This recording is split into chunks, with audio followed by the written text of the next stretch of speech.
আপনাদের সকলকে ট্রেডিং বার্তা চ্যানেলের তরফ থেকে স্বাগত জানাই। প্রত্যেক দিনের মতো আজকেও বেশ কিছু সুইং ট্রেডিং স্টক নিয়ে আপনাদের সঙ্গে আলোচনা করব। তো চলুন দেখে নিই আগামী কালকের জন্য কোন কোন সুইং স্টকগুলো আমরা আমাদের ওয়াচ লিস্টে রাখবো। অবশ্য কালকে এনএসসি হলিডে আছে, তো কালকে তো মার্কেট ক্লোজ থাকবে। তো পরশু দিনের জন্য আমরা স্টকগুলো নিয়ে একটু আলোচনা করে নেব। আর মার্কেটের কথা বলতে গেলে আজকে মার্কেট কিন্তু সকালের দিকে প্রচন্ড বুলিশ ছিল, কন্টিনিউ গ্রিন ক্যান্ডেল বানিয়ে উপরের দিকে কত সুন্দর হাই বানিয়েছিল, বাট মোটামুটি 3টের দিকে এর ডাউনফল করে মার্কেট যেখানে ওপেন হয়েছিল মোটামুটি সেখানেই ক্লোজ করে দিয়েছে। তো যেহেতু এখানে সাপোর্ট নিয়েছে, আপাতত কিছুদিন এই যে রেঞ্জটা দেখছেন এর মধ্যেই মার্কেট সাপোর্ট নেয়ার কথা। আর কিছুদিন সাপোর্ট নেয়ার পরে এখান থেকে যদি ব্রেকআউট করে ক্লোজিং দেয় তবেই কিন্তু আবার আপমুভ কন্টিনিউ হবে। তবে এখন কিন্তু সমস্ত ডেটা দেখে মার্কেটের যে সেন্টিমেন্ট সেটা কিন্তু নেগেটিভই মনে হচ্ছে এখনো। আর এই আজকের ক্যান্ডেল দেখেও বুঝতে পারছেন কতটা সেলিং প্রেশার, যে উপরে কিন্তু মার্কেট আজকে সাস্টেন করতে পারেনি। তবে যতদিন এই লেভেলের উপরে আছে মার্কেট, আমরা বুলিশ সুইং ট্রেডিং এর জন্য ট্রাই করতে পারি। তবে পুরোপুরি বুলিশ তখনই হব যখন এই লেভেলটার উপরে ওয়ান ডে ক্যান্ডেল ক্লোজ করবে। আদারওয়াইজ যতদিন এর উপরে মার্কেট সাস্টেন করছে ততদিন আমরা অল্প কোয়ান্টিটি নিয়ে সুইং ট্রেডিং করতে থাকবো। ঠিক আছে, চলুন এবার কি কি স্টক আমি আজকে আমার ওয়াচ লিস্টে অ্যাড করেছি সেটা দেখে নিই। সবার প্রথমে আমি যে স্টকটা সিলেক্ট করেছি সেটা হচ্ছে ন্যাশনাল অ্যালুমিনিয়াম কোম্পানি লিমিটেড। এই ডাউনফলের মার্কেটেও এই স্টকটা কিন্তু খুব সুন্দরভাবে উপরে সাস্টেন করে আছে, এবং এই স্টকটা কিন্তু আমি কিছুদিন আগেই আপনাদের সঙ্গে শেয়ার করেছিলাম। এই যে রেজিস্ট্যান্স লেভেলটা ব্রেকআউট করেছিল তখন, তবে কিছুটা প্রফিট দেওয়ার পরে রিট্রেসমেন্ট নিয়ে আবার ব্রেকআউটের জন্য রেডি। আমাদের স্টপ লস লেভেল ছিল এইটা, অবশ্যই আমাদের স্টপ লস হিট করেনি। তো যেহেতু আবার ব্রেকআউটের জন্য রেডি, মানে এই যে রেজিস্ট্যান্স জোনটা এখনো ব্রেকআউট করেনি, বাট ব্রেকআউটের জন্য কিন্তু রেডি। আর যারা এখনো হোল্ড করে আছেন অবশ্যই হোল্ড করে থাকবেন। আর নতুনরা এই লেভেলটার উপরে ব্রেকআউট করে ওয়ান ডে ক্যান্ডেল ক্লোজ করলে এন্ট্রি করতে পারেন। এবার লেভেলগুলো একটু ঠিকঠাক করে মার্ক করে নেব। পুরোনো লেভেলটাকে রিমুভ করে দেব, নতুন লেভেল মার্ক করব।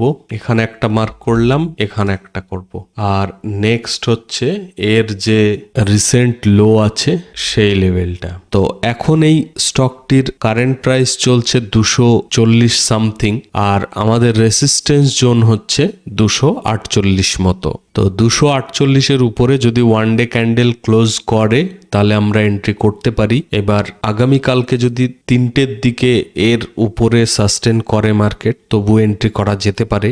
আর আমাদের স্টপ লস থাকবে লাস্ট সুইং এর নিচে, মানে 218-এর নিচে যদি ওয়ান ডে ক্যান্ডেল ক্লোজ করে তাহলে আমরা স্টপ লস অ্যাকসেপ্ট করব। আর আগে থেকে যারা পজিশন হোল্ড করে আছেন তারা এই লেভেলটাকে আপডেট করে নিতে পারেন, মানে আপনাদের স্টপ লস শিফট করে এখানে করতে পারেন এই 218-এর কাছাকাছি, বা একটু বাফার রাখতে পারেন। আর টার্গেটের জন্য আমরা অবশ্যই এসএল ট্রেল করব, তবে মোটামুটি 300-র কাছাকাছি আসলে আমরা প্রফিট বুক করব। ঠিক আছে, চলুন নেক্সট স্টক দেখে নিই কি আছে।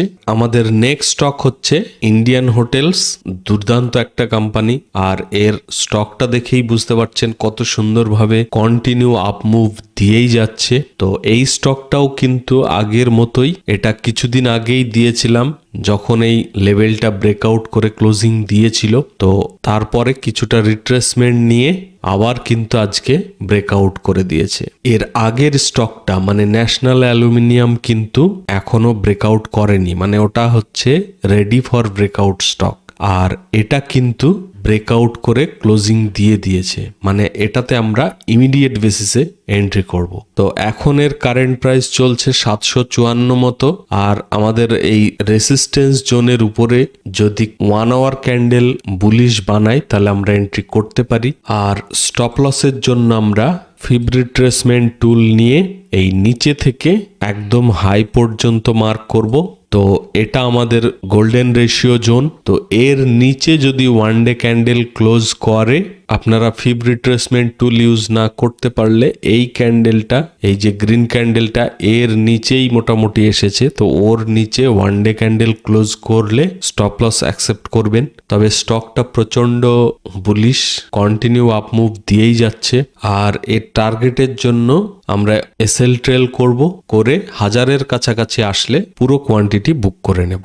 আর আরো একটা ইম্পর্টেন্ট কথা, আজকে সমস্ত স্টক কিন্তু সেগুলোই বাছাই করেছি যেগুলোর রেজাল্ট খুবই ভালো এসেছে, বাট মুভমেন্ট কিন্তু সেইভাবে আসেনি, মানে মুভমেন্ট এখনো পেন্ডিং আছে। তো রেজাল্ট যেহেতু ভালো, বাট মার্কেটের ওভারঅল সেন্টিমেন্ট নেগেটিভ বলে সেরকম মুভমেন্ট আসেনি। বাট এখন যেহেতু মার্কেট একটা সাপোর্টের কাছাকাছি আছে, তো এখান থেকে এই স্টকগুলোই কিন্তু ভালো মুভমেন্ট আসার খুবই একটা হাই চান্স, বিশেষ করে যেগুলোর রেজাল্ট খুবই ভালো এসেছে। ঠিক আছে, আর যারা আগে থেকে এই স্টকে পজিশন হোল্ড করে আছেন তারা অবশ্যই নিশ্চিন্তে হোল্ড করুন, আর আপনাদের স্টপ লসটা ট্রেল করে এই ফিব রিট্রেসমেন্টের নিচে করতে পারেন। ঠিক আছে, আর আপনারা প্লিজ সকলে ভিডিওটাকে লাইক করবেন, আর চ্যানেল সাবস্ক্রাইব করা না থাকলে অবশ্যই সাবস্ক্রাইব করে নেবেন। চলুন নেক্সট স্টক দেখে নিই কি আছে।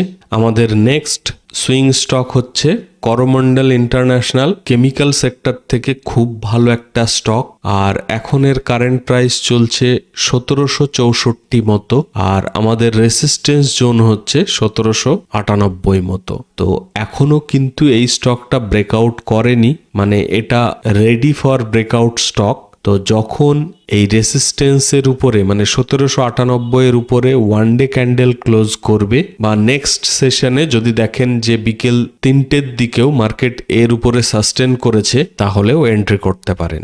আর আমাদের স্টপ লস জোন থাকবে এই লেভেলটা, মানে লাস্ট সুইংটা, যেটা হচ্ছে 1665 সামথিং। তো এর নিচে যদি ওয়ান ডে ক্যান্ডেল ক্লোজ করে তাহলে আমরা স্টপ লস অ্যাকসেপ্ট করব, আদারওয়াইজ কিন্তু আমরা টার্গেটের জন্য এসএল ট্রেল করতে করতে 2000-এর কাছাকাছি যদি যাই তাহলে আমরা পুরো কোয়ান্টিটি বুক করে নেব। ঠিক আছে, চলুন নেক্সট স্টক দেখে নিই কি আছে। আমাদের নেক্সট স্টক হচ্ছে পেজ ইন্ডাস্ট্রিজ। দুর্দান্ত একটা কোম্পানি, আপনারা দেখতেই পাচ্ছেন কত সুন্দর ডাও থিওরি ফলো করে হায়ার হাই হায়ার লো বানিয়ে উপরে চলেই যাচ্ছে, এবং খুব সুন্দর একটা প্যারালাল চ্যানেল বানিয়েছে। যেহেতু প্যারালাল চ্যানেল বানিয়েছে স্টকটিতে, আর চ্যানেলের মধ্যেই আছে এবং চ্যানেলের নিচের লাইনের কাছে, তো আমরা ঠিক যেমন ডিকসন স্টকের ক্ষেত্রে আমরা যেভাবে নিচে বাই করি আর উপরে সেল করি, সেম ভাবে এই স্টকটাতেও করতে পারি। যেহেতু নিচে আছে তো আমরা ইমিডিয়েট বেসিসে বাই করতে পারি, তবে স্টকটির প্রাইসটা একটু হাই আছে। যাদের ক্যাপিটাল সাইজ অনেকটা ভালো বা বেশি, তারা অল্প কোয়ান্টিটি নিয়ে ট্রাই করতে পারেন। তো এখন এর কারেন্ট প্রাইস চলছে 44,606 টাকা মতো, আর আমাদের স্টপ লস থাকবে এই নিচের লাইনের নিচে যদি ওয়ান ডে ক্যান্ডেল ক্লোজ করে তাহলে আমরা স্টপ লস অ্যাকসেপ্ট করব। আদারওয়াইজ আমরা ইমিডিয়েট বেসিসে এন্ট্রি করে এই উপরের লাইনের কাছাকাছি যখন আসবে তখন আমরা পুরো কোয়ান্টিটি প্রফিট বুক করে নেব। ইন কেস যদি এর উপরে ওয়ান ডে ক্যান্ডেল ক্লোজ করে তাহলে আমরা নতুন করে আবার পজিশন ক্রিয়েট করতে পারি, বাট এই চ্যানেলের উপরের লাইনের কাছাকাছি আসলে আমরা পুরো কোয়ান্টিটি বুক করে নেব। ঠিক আছে, আর আপনারা লাইক করতে ভুলে গেলে প্লিজ ভিডিওটাকে লাইক করে দেবেন, আর সাবস্ক্রাইব করা না থাকলে অবশ্যই সাবস্ক্রাইব করে নেবেন। তো এই ভিডিওতে আজকে 4টেই সুইং ট্রেডিং এর স্টক ছিল। এরপরে ফার্দার আমি যেমন যেমন অ্যানালিসিস করব আমি টেলিগ্রাম চ্যানেলে দিয়ে দেব। তো ভিডিওর ডেসক্রিপশনে টেলিগ্রাম চ্যানেলের লিংক আছে, ওখানে ক্লিক করে আপনারা টেলিগ্রাম চ্যানেলে জয়েন করে নেবেন। শুধু যে আমি এই সুইং ট্রেডিং এর স্টক টেলিগ্রাম চ্যানেলে শেয়ার করি সেটা নয়, আমি লাইভ মার্কেটে ইন্টারডের স্টকও কিন্তু শেয়ার করে থাকি। তো আপনারা প্লিজ টেলিগ্রাম চ্যানেলে জয়েন করে নেবেন। আর কালকে যেহেতু মার্কেট বন্ধ, তো আজকে আর ইন্টারডে স্টকের ভিডিওটা পাবলিশ করছি না, আগামী কালকে ইন্টারডের ভিডিওটা পাবলিশ করব। ঠিক আছে, তো আজকে এই ভিডিওটাকে এখানেই শেষ করছি। পুরো ভিডিওটা শেষ পর্যন্ত দেখার জন্য আপনাদের সকলকে অনেক অনেক ধন্যবাদ। Take care, thank you, bye by.